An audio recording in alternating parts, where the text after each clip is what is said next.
It won't be easy. You think it's strange when I try to explain how I feel, that I still need your love after all that I've done. You won't believe me. All you will see is a girl you once knew, although she's dressed up to the nines at 6 sixes and 7s with you. I had to let it happen. I had to change. Couldn't stay all my life down at heel, looking out of the window, staying out of the sun. So I chose freedom, running everything new, but nothing impressed me at all. I never expected it to. Don't cry for me, Argentina. The truth is I never left you. All through my wild days, my mad existence, I kept my promise. Don't keep your distance. So, Dominic, that was Madonna playing Evita in the Miami mix of Don't Cry For Me, Argentina, and Tom, written, of course, by Andrew Lloyd Webber and Tim Rice. What happened to Madonna's voice? Could you tell? It was actually me. Was she singing a Spanish accent? Is that deliberate? No, that was American. Oh, really? That was American? Yeah, it was an American accent. You could tell. Could you? Anyway, I wanted... So today, we are looking at Eva Peron, a.k.a. Evita. Yeah. And she has a place in my heart. Oh, that's nice. And that particular track has a place in my heart. Did you ever see the film? I did. So it came out just after Christmas. And you may remember in the episode we did on disco, yes, I mentioned that Sadie and I were great habitués of Love Muscle. Yeah. The Fridge in Brixton. Yeah. And the film Evita came out, I think, a couple of days after Christmas. And there was a rumor that there was going to be a big Evita night to celebrate it coming out at the Fridge at Love Muscle. And the rumor was that Madonna herself was going to turn up. Crikey. So we drove all the way back from where we'd been staying at Christmas to go to it, and dressed up in our glad rags and went to What did you dress as Evita? Went to the night. Yeah, Evita or Colonel Peron, I can't remember. One of the two. I mean, you would remember that, Tom, so that suggests that you did dress as Evita. Anyway, let's move on. And we went there, and of course, Madonna didn't turn up. No. But it was a brilliant, brilliant evening. Well, they had an incredible... They did, they sang that. They sang all kinds of other stuff. And they had people in the crowds with Peronist slogans, waving it around. And I remember thinking, this is completely mad. Yeah. I mean, what other figure from South American history would inspire a night like this? I'd go to a Simon Bolivar night. Well, they don't hold that in Brixton. They didn't have it. So as a result of that, I didn't really know anything about Evita, but I read about her a lot over the following year. And of course, the film and the musical opens with Evita's funeral. It does. Where everyone's terribly upset. Very upset. And of course, 1997, which is the year of Diana's death, yes, was the perfect year to be reading about Evita. Tom, well, first of all, that is a lovely story. And gives us a wonderful insight, I think, into the cult of Evita and Argentine history. But also, Tom, you're in very good company. Because do you know who you remind me of? Who also went out of their way to engage with the cult of Evita, to go to a performance that would be Evita themed in London, like you, and somebody with whom you've often been compared, actually.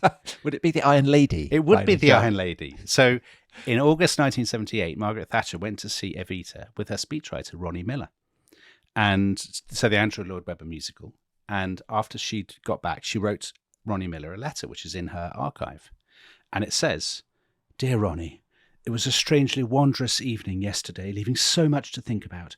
I still find myself rather disturbed by it," which is exactly how a lot of listeners to this podcast will be feeling, Tom, having listened to your singing.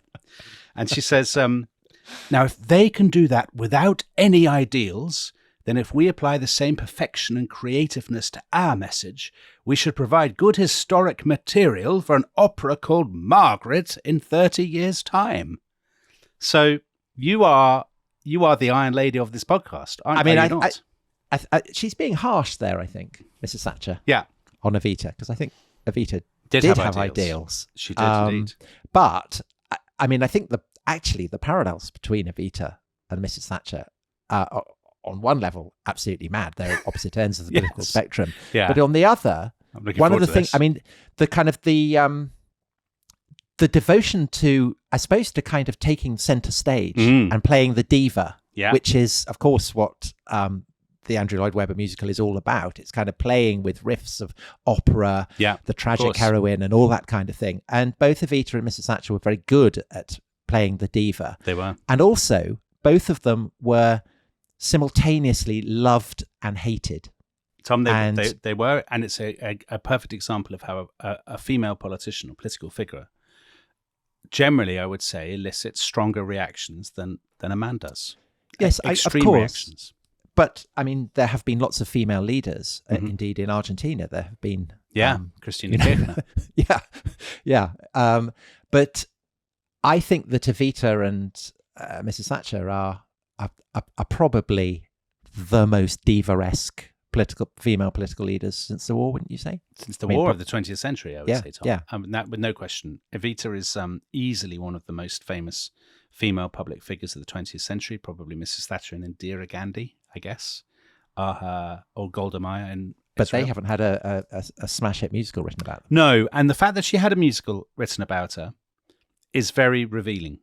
She was a creature of show business.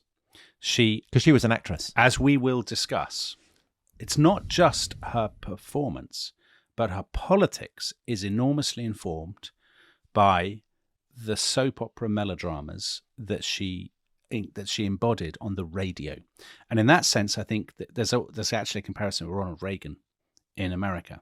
When we did our Reagan series, we talked about how Reagan's worldview, his sense of himself, the message he took to American voters was really strongly informed by his time in Hollywood. The Hollywood thing wasn't a joke or an accident. It was really important.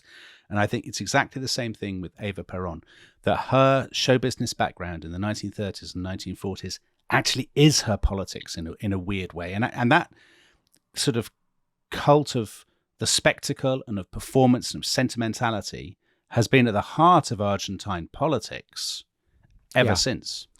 I mean, there's also a further dimension which you don't get with Thatcher and Reagan, which is the Catholic dimension. Yeah.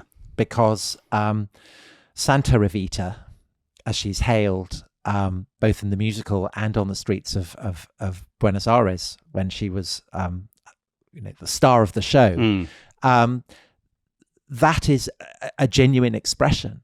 When she died, there were moves to have her canonized. There were, absolutely. Which the Vatican rejected for reasons that we will explore.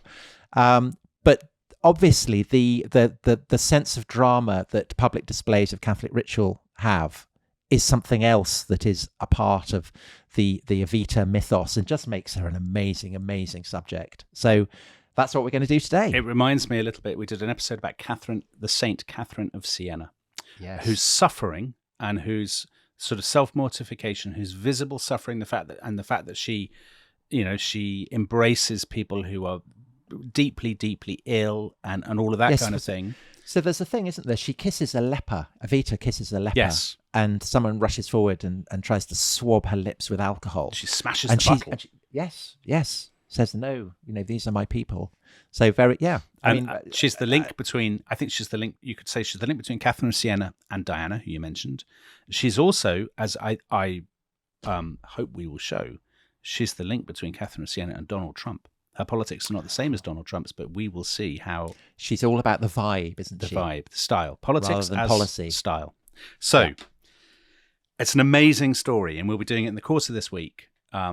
Evita's, her background, her rise, her relationship with Peron, her extraordinary death, and the way in which that becomes this public melodrama. And then the even more bizarre story about what happens next to her body, to her reputation, to her ghost, and the attempts of people to basically to be Evita in the 1970s and the chaos, amid the chaos of Argentine sort of politics with terrorism and bombings. And it is a most amazing story. Let's start, obviously, with the woman and her background. So we are in Argentina in the late 1910s. And I think just to, we can't spend ages on all this, but just to give you give the listener four things about Argentina. First of all, Argentina is par excellence the country of immigrants. So in her lifetime, its population almost quadrupled. And these are people who are quite poor, often coming from Italy, Spain, and Germany. During her early years, probably a third of the Argentine population had been born overseas. They had arrived in Argentina because it's the promised land, great hopes for this wonderful new life, this utopian world into which they are, they're coming. Well, it is a rich and prosperous country. It's a very rich and prosperous country. But of course, the thing is, you arrive somewhere with great ambitions, you are very easily frustrated if it doesn't work out, if you find it, and you look for someone to blame. So, well, in the words of Jimmy Nail, Eva, beware of the city. Jimmy Nail. I didn't think we'd have Jimmy Nail on the podcast. That's nice. Our friend of the show, Dan Jackson, will enjoy that. Number two, Argentina is a country dominated by one city, Buenos Aires. Huge port. It looks out to the old world, and particularly to Britain, actually. It's integrated into British imperial economic networks. And behind it is this vast agricultural hinterland, the Pampas, which is where she comes from. And a lot of the people who are kind of the ruling classes, the oligarchic classes, are either British or very influenced. Exactly. I mean, that's how football becomes so huge. Polo, rugby. Yeah. We'll discuss some of this later on. So it's important to sort of remember that. The third thing, I think, is that Argentina, uniquely, even in Latin America, it looks to Europe. It sees itself as a kind of a European country. Had only very small population of African slaves who ended up being completely assimilated. The Indian indigenous population, so-called Indian, largely extinct. Very few of them left. So they feel European. They're always looking to Europe, but at the same time, they're very conscious of being out on the complete margins, the very bottom of South America. And there's a sense, I think, lots of sort of political scientists have written about this.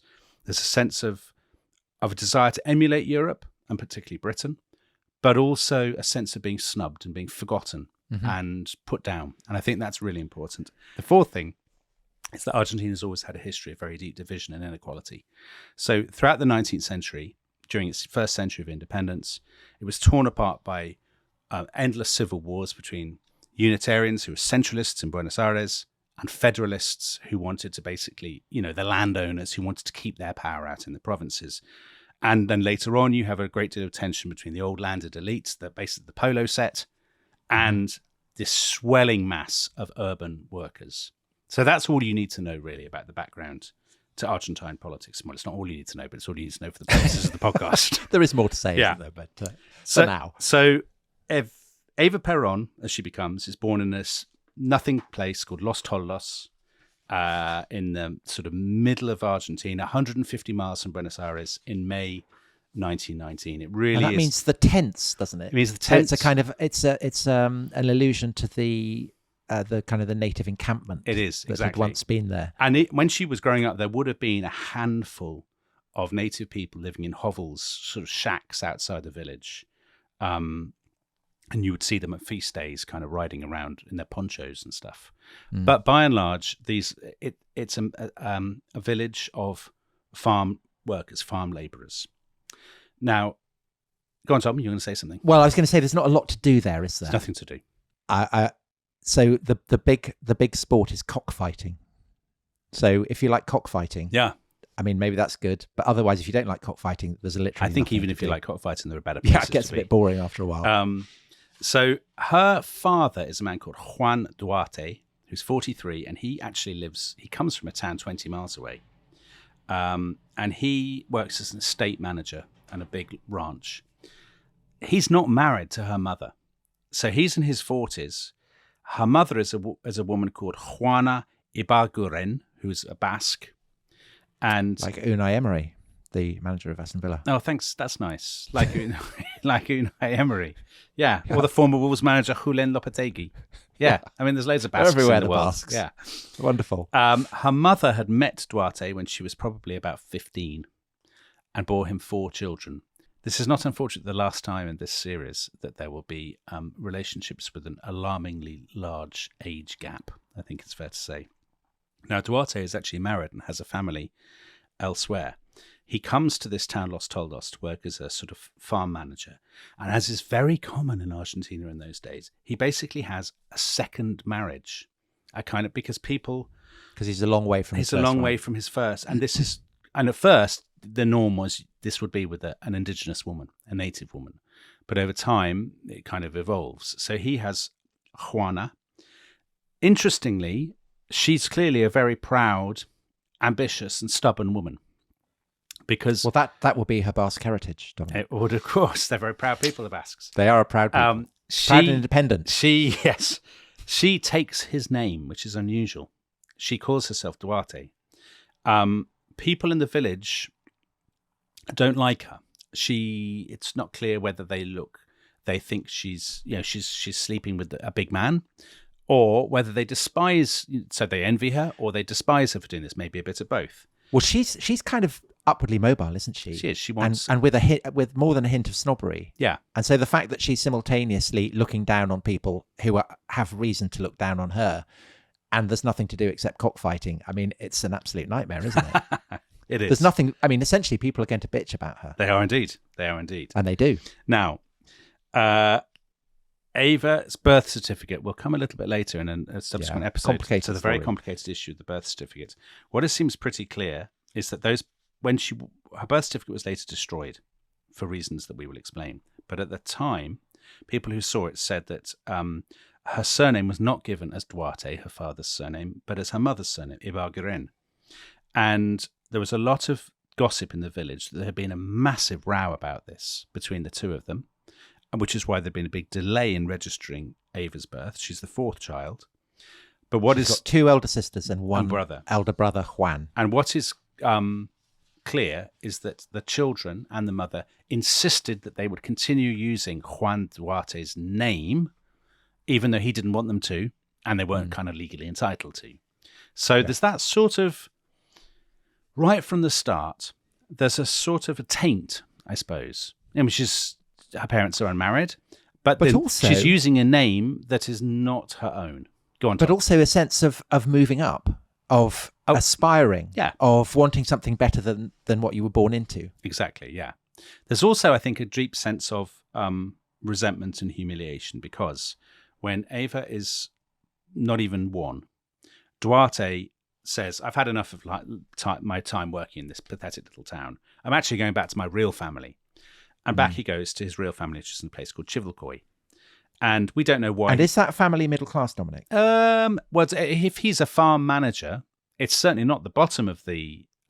It's not elite by any stretch of the imagination, but it's certainly more middle class than the Ibarguren family.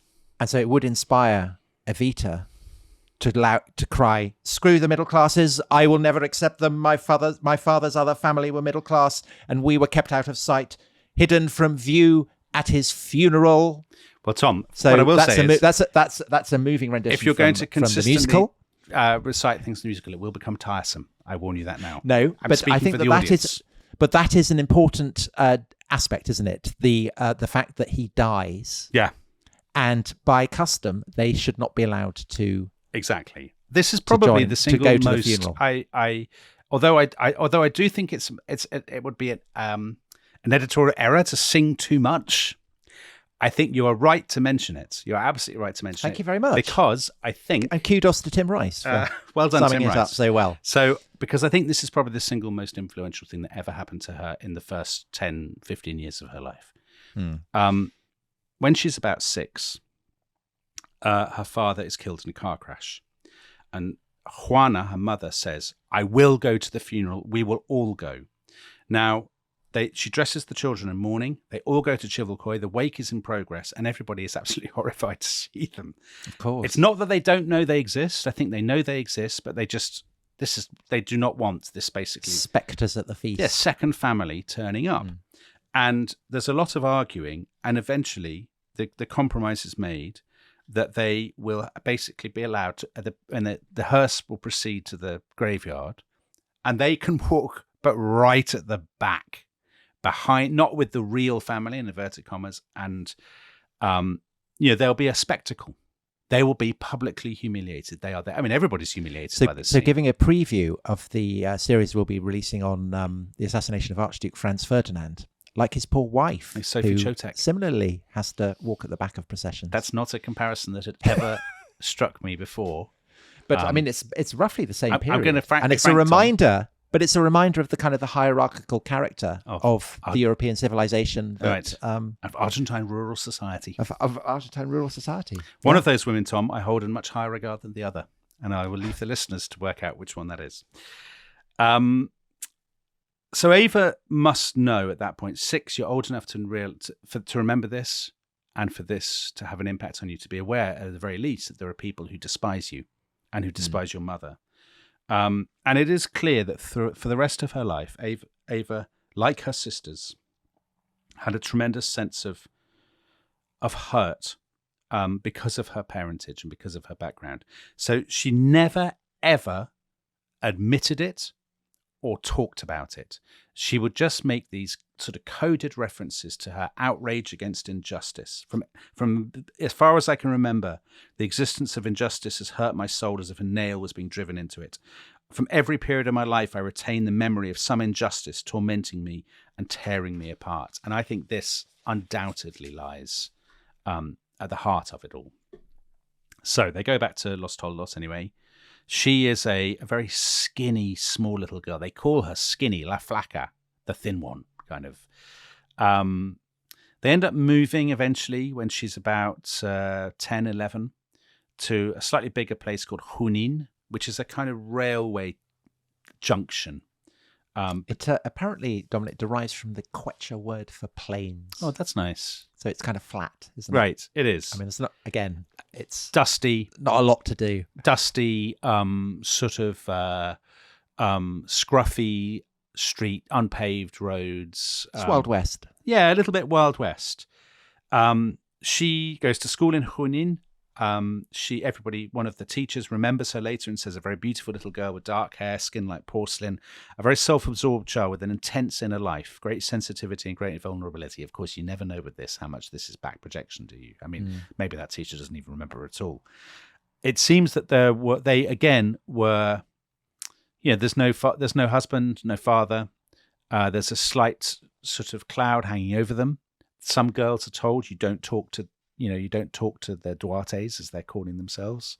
So the mother is calling herself the widow Duarte. Yeah, exactly. And she's still very keen on kind of projecting respectability. And she's indeed raising her girls and her son Juan to think of themselves as respectable. Yeah.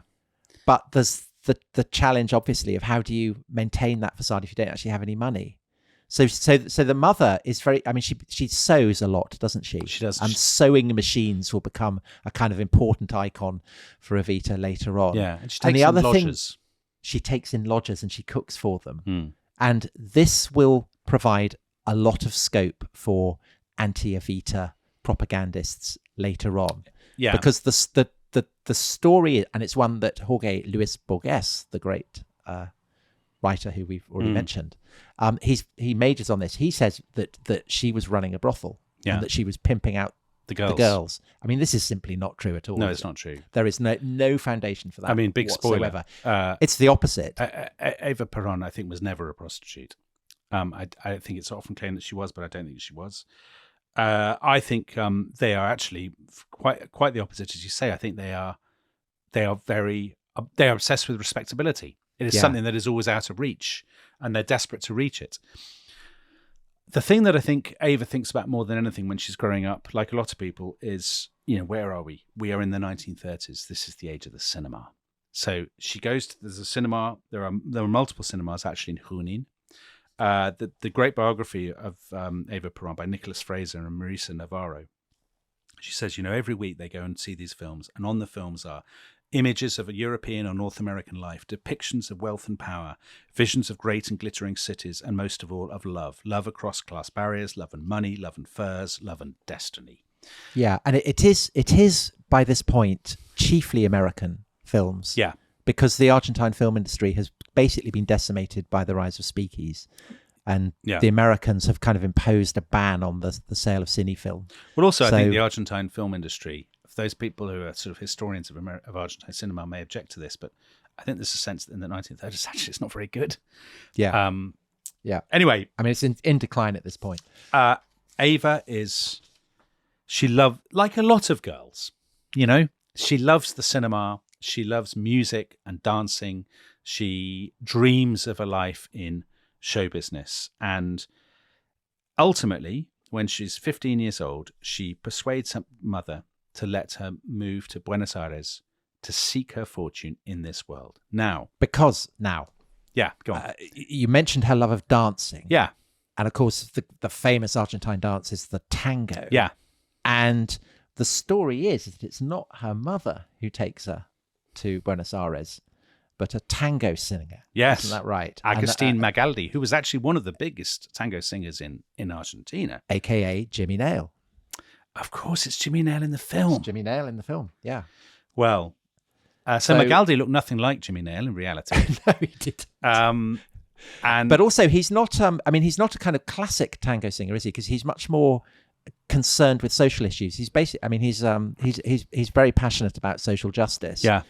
And I always wondered whether this story emerges because the themes of his songs are seen to kind of map onto Eva's later concerns. I don't know what you think about that. No, I think that's a fair point. That's possibly true because his music, his lyrics echo the themes of her later of her rhetoric.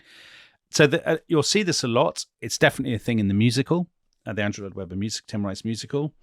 There's a story that Agustin Magaldi came to Junín to perform, that he's a great hit, and then he takes her back with him to Buenos Aires, effectively as his mistress. But her biographers say this is rubbish. First of all, there's actually no evidence he ever came to Junín at all.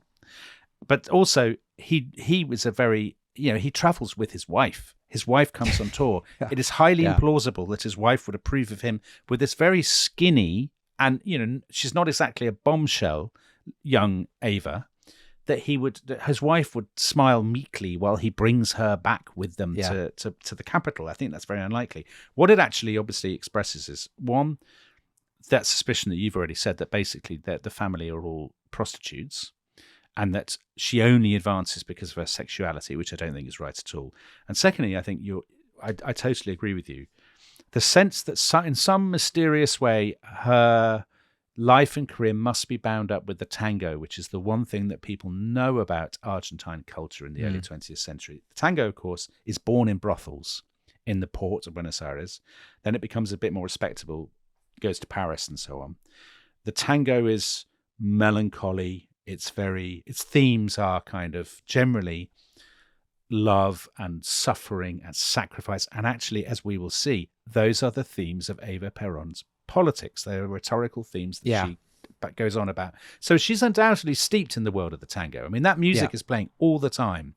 And so that also, I mean, it is the sound of Buenos Aires, and the realm of film is also that of great cities like Buenos Aires. Yeah. So it's obvious why she would have wanted to go. Oh, totally. Having decided that she wanted to become an actress. Yeah.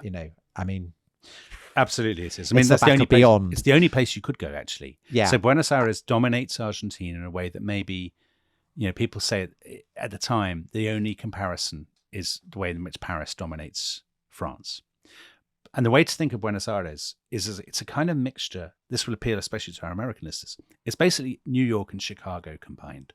So it's a lot of meat packing. It's meat packing and railways. And a lot of speakeasies. Yeah, absolutely. There's about 2.5 million people there. Obviously, if you are the kind of girl who doesn't want to be stuck in Hicksville, who dreams of the bright lights, and you are in the middle of Argentina, Buenos Aires is the only place to go. So I think we should take a break at this point, and when we come back, we will follow Eva to the Big Apple.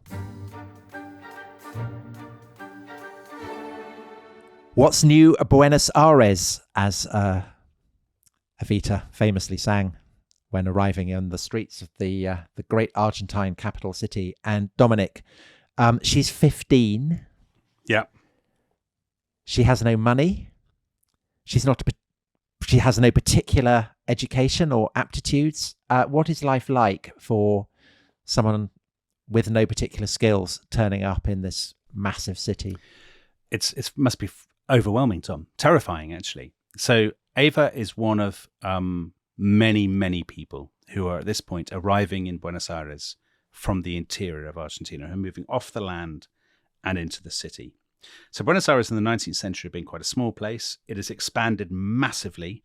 It's a city of immigrants. So its population is about 2.5 million, rising towards 3 million, full of Italians and Basques who have come, across the Atlantic in the last couple of decades.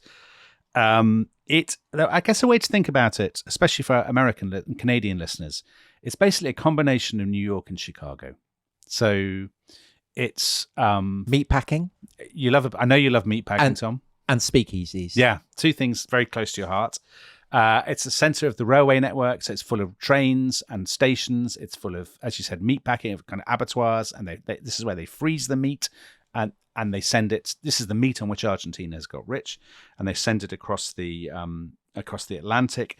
It's full of banks. There's a stock exchange. There are opera houses, all built in a kind of European, actually a Baron Haussmann, late 19th century Parisian style. So it looks like, in some ways, like it's like a sort of alternative universe version of Paris, in which the elite behave as though they're on Bond Street in London. Now, obviously, most people are not part of that elite. So most people, there's a huge working class, largely immigrant.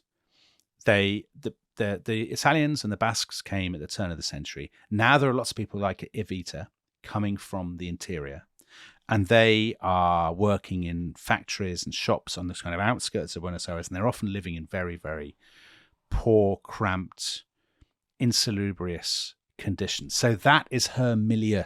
She will be spending the next few years drifting around these kind of pensiones, these boarding houses, lodging houses, in a very, and it's, crowded, miserable, probably frightening, frankly, for a girl in her but teens. At the same time, kind of exciting. Oh, totally. Yeah, definitely.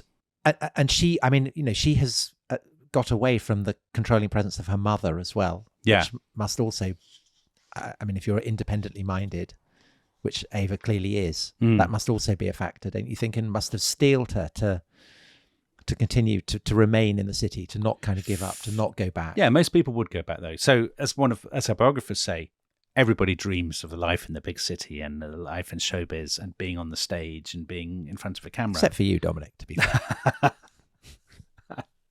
Oh, well, maybe I have my dreams too, Tom. I still dream of that little, the Hollywood agent getting in touch. Eurovision is not closed off to me entirely. I think, most people dream of that, but they don't. They settle down in their little town. There's something in her there is a drive. There is undoubtedly a drive. It's because there are no sources. There are no authentic sources about this time. We don't have evidence for it, but the evidence is her life, I guess.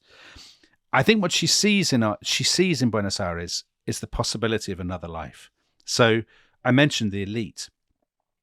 The elite are impossibly rich, even by European standards. So there's an amazing statistic that in 1930,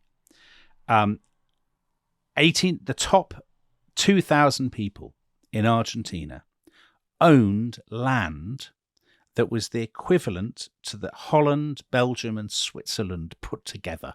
I don't know why you'd put those three countries together, but anyway, that's the equivalent of the land holdings of this elite. And these are people who made their money in the 19th century. They're the old families. They live like English country gentlemen and ladies. They play polo, they play croquet, they shop at Harrods, which has a branch in Buenos Aires. They go to the opera house, the Teatro Colón, they go to the jockey club, which is the gentleman's club. Yeah, the watering holes of the well-to-do. In the Argentine winter, which is our summer, they would go to Europe, to the Côte d'Azur, to summer on the Italian lakes, to go to the races in England. And people would say, oh my God, Argentines are so rich. They're not country cousins. They are incredible. They're nouveau riche, I suppose, is the probably. So in Paris, there's an expression at the time, to be as rich as an Argentine. So these are the people that she is looking up to, I think. And well, she's not looking up to them though, is she? I mean, she hates them. Well, yeah, but she hates them precisely because she is looking up to them, though. Surely, that's why she hates them, because they are at the top of that pyramid. Yeah, but looking up to them implies that they provide her with the standard, you're right. Provide her with the model. I don't think that they do. I think that that sense of she wants to displace them that comes from her. She absolutely does. Yeah. And that. But I mean, important to say that at this point she's not politically minded at all, is she? Not at all. She has no real interest in kind of social issues, and she's entirely focused on making her way as an actress. She is. And to begin with, I mean, she's not a very good actress, is part of the problem. No. And her earliest roles, I mean, even on stage, she's part of the lower classes. She's always playing maids or secretaries rather than queens or anything. She is. She's in terrible plays that run for 2 weeks and are never heard of again. And we only get fragmentary glimpses of her life. So she's in a play about a girls' school, and somebody says, young, very pretty, dark eyes, the personification of innocence. She seems very pure. That's her persona at this point, of course, because she's a teenager. She's 15, girl, 16. Yeah. There's also a glimpse we have of her. She goes with some friends at some point to the beach in Montevideo because the play she's in has moved across the River Plate to Montevideo, the capital of Uruguay. And there are boys who see her on the beach, upper class boys. And one of them said later, I remember her. She seemed neither stupid nor intelligent, perfectly unremarkable, and rather lower class. And that rather lower class, that's the tone. So is that the plate that she's gone with this rather sinister sounding guy, Pablo Suero, aka the Toad? Yes. Yeah. And it's said of him that she is sleeping with him. Which she probably was, actually. Because we've said that she's not a prostitute. No. But anyone listening, thinking, attractive young girl wanting to make her way as an actress in a very, very predatory and masculine-dominated world, I mean, it seems improbable that the directors with the power would not have leveraged their control. And I don't think even the most sympathetic biographer would doubt that in a way that we undoubtedly would find repellent now in the kind of Me Too era, and no doubt, people will... Well, because there's this famous kind of that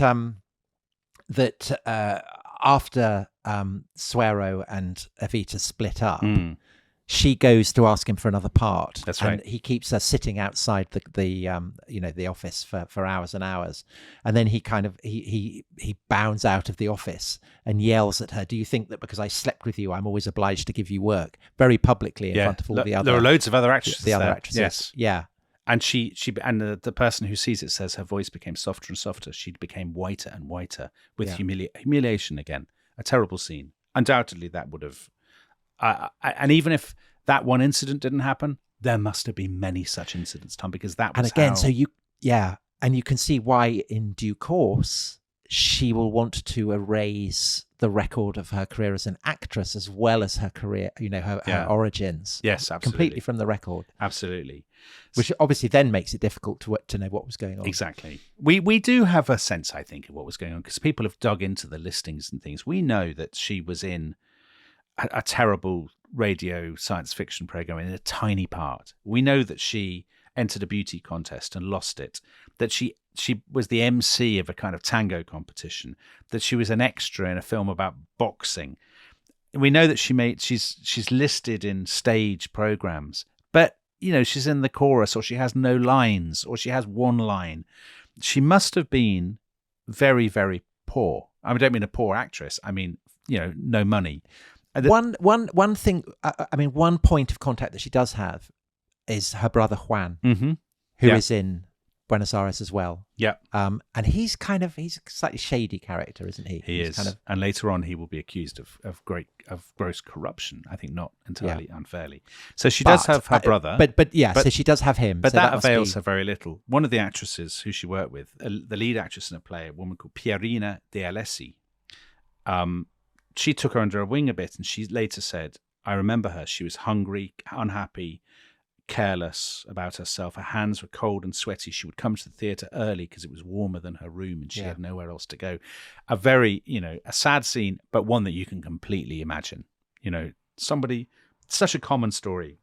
And there's another record of, I can't remember who it is, who is saying to her, why don't you improve your elocution? Because she has a very working class accent, very provincial accent. She mispronounces a lot of words.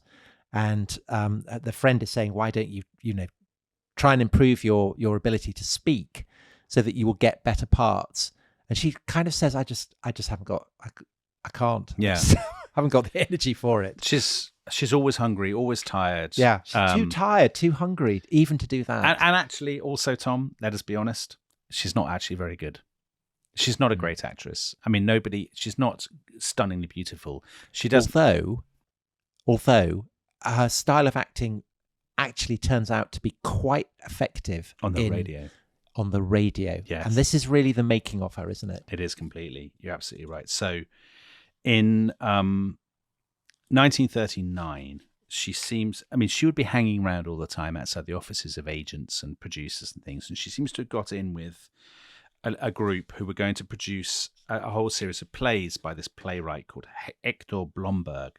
And she actually manages to land a role as one of the sort of the stars of this series. It starts, she's about 19.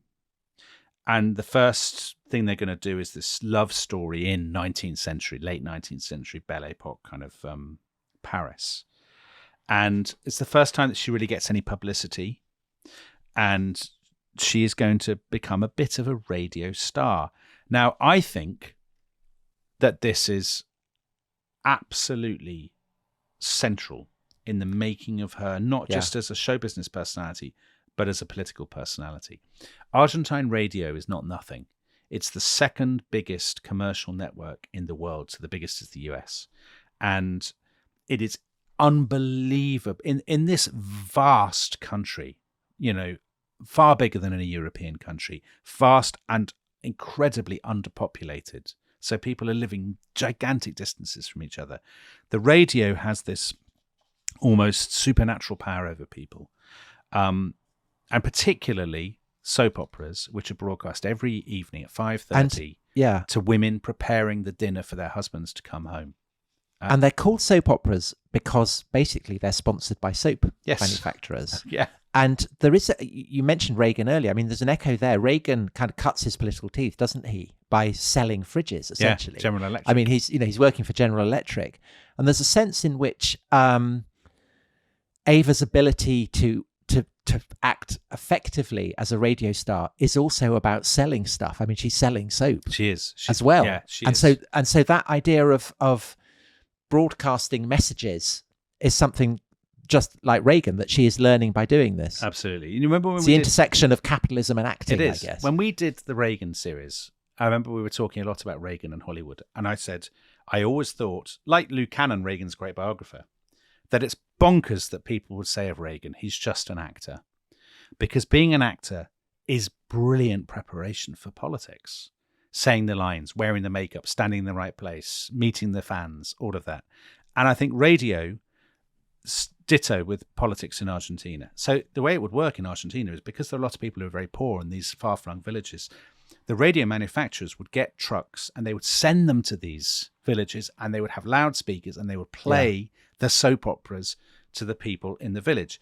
And the soap operas, as her biographers, Fraser and Navarro, say, the soap operas, they were more recitals of a script than they were dramas. So the script would have been written just beforehand.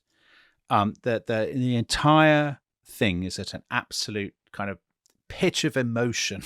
Yeah, histrionic almost. From the start to the end. And it's always about love, a disappointment, sacrifice, and all the lead characters are young women who are always being betrayed or sacrificing themselves for their husbands or whatever. But who, in the long run, finish up in the arms of a handsome and dashing hero. Yes. And these are the roles that Eva is playing. Yeah. The girl who is poor, who suffers, who endures, but who does, in the long run, get a man. And it's the only role really she ever plays. I mean, that's the thing. It's not like this is one role among many.